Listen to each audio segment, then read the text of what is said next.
নমস্কার, আমি ডাক্তার অভ্রনীল কর। আমার ক্লিনিকে এরকম অনেক পেশেন্ট আসেন যারা এসে বলেন যে ডাক্তারবাবু আমার খিদে হচ্ছে না। বিশেষ করে এই সময়টায় বেশিরভাগ মানুষের কিন্তু জ্বর হচ্ছে এবং জ্বরের পরবর্তী সময় খিদে হচ্ছে না। এই সমস্যা কিন্তু বড়দের মধ্যেও যেরকম দেখতে পাওয়া যাচ্ছে, বাচ্চাদের মধ্যেও দেখতে পাওয়া যাচ্ছে।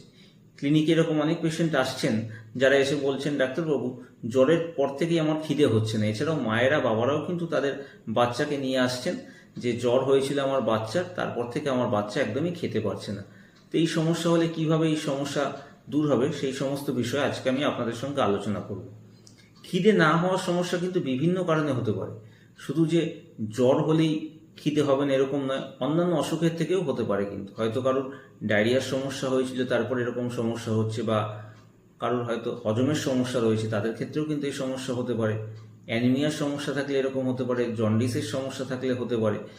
এছাড়াও যদি দেখা যায় কোনো একজন ব্যক্তির ক্যান্সার হয়েছে, কেমোথেরাপি চলছে, সেই সময়ও কিন্তু খিদে না হওয়ার সমস্যা হতে পারে। বাচ্চাদের ক্ষেত্রে অনেক সময় দেখা যায় কৃমির সমস্যা হলে এরকম সমস্যা হতে পারে। এছাড়া অনেক সময় দেখা যায় অতিরিক্ত মানসিক চাপের কারণেও কিন্তু এরকম খিদে না হতে পারে। তো বিভিন্ন কারণে এই সমস্যা হতে পারে। আবার বর্তমানে টিনেজারদের মধ্যে আরও একটা সমস্যা দেখা যাচ্ছে যে তারা খেতে চাইছে না। তারা মনে করছে যদি একটু বেশি খেয়ে ফেলে তাহলে ওজন বেড়ে যাবে, মোটা হয়ে যাবে। এই সমস্যাকে আমরা বলে থাকি অ্যানোরেক্সিয়া নার্ভোসা। এটা কিন্তু একটা সাইকোলজিক্যাল ডিসঅর্ডার। তো বিভিন্ন কারণে এরকম খিদে না হতে পারে। যদি এরকম সমস্যা কারোর হয় সেক্ষেত্রে হোমিওপ্যাথিতে কিন্তু বিভিন্ন ওষুধ আছে, যেরকম nux vomica, pulsatilla, argentum nitricum, antim crud, carbo veg, lycopodium, nat mur, বিভিন্ন ওষুধ আসতে পারে। যদি দেখা যায় বাচ্চার কৃমির সমস্যা আছে সেক্ষেত্রে সিনা ওষুধটি আসতে পারে। এরকম বিভিন্ন ওষুধ আছে। যদি কারোর মানসিক চাপের থেকে এরকম সমস্যা হয় সেক্ষেত্রে সেটারও চিকিৎসা করতে হবে তাকে। তবে আজকে আমি আপনাদের বলবো একটিমাত্র হোমিওপ্যাথিক ওষুধের কথা। যে কোনো হোমিওপ্যাথিক ওষুধের দোকানে ওষুধটি পেয়ে যাবেন, ক্যারিকা পাপায়া মাদার টিংচার।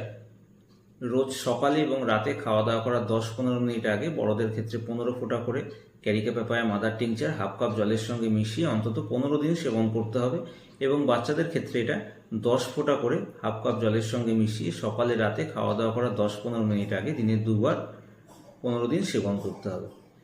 ওই ওষুধটি যদি যেই নিয়মে বললাম এই নিয়মে সেবন করেন, দেখবেন আপনার এই খিদে না হওয়ার সমস্যা দূর হবে, খিদে বাড়বে। তবে যদি দেখেন 15 দিন খাওয়ার পর খিদে কিছুটা বেড়েছে, পুরোপুরি সমস্যা দূর হয়নি, সেক্ষেত্রে আপনাকে অন্তত 1 মাস ওষুধটি সেবন করতে হবে। তো আজকে আমি আপনাদের সঙ্গে আলোচনা করলাম যে খিদে যদি না হয় সেক্ষেত্রে কি করণীয়, কোন হোমিওপ্যাথিক ওষুধ সেবন করবেন সেই বিষয়ে। কেমন লাগলো আজকের এপিসোডটি অবশ্যই আমাকে কমেন্ট করে জানাবেন।